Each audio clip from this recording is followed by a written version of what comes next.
Hello मित्रों, जय माता जी मित्रों। तो मित्रों, आज का हमारा वीडियो है पुलिस भर्ती पर। और अगर आप भी पुलिस भर्ती की तैयारी करते हैं तो मेहरबानी करके वीडियो को पूरा देखिएगा। तो मित्रों, आज का हमारा वीडियो का टॉपिक है ग्राउंड के कितने राउंड होते हैं। तो मित्रों, हम वीडियो में ज़्यादा देरी ना करते हुए डायरेक्टली मैं वीडियो पे आता हूँ।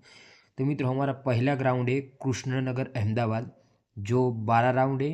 दूसरा ग्राउंड है गोधरा पंचमहाल, उसके भी 12 राउंड है। तीसरा है बम्बाखाना रोड भरूच, उसके भी 13 राउंड है। और चौथा ग्राउंड है कामरेज सूरत, 13 राउंड। फिर है Gondal Rajkot, 12 round. Saru section road Jamnagar, 13 round. Bilkha road Junagadh, 12 round. Police parade ground Kheda, 13 round. Nadiad Kheda, 12 round. Rajmahal road Mehsana, 13 round.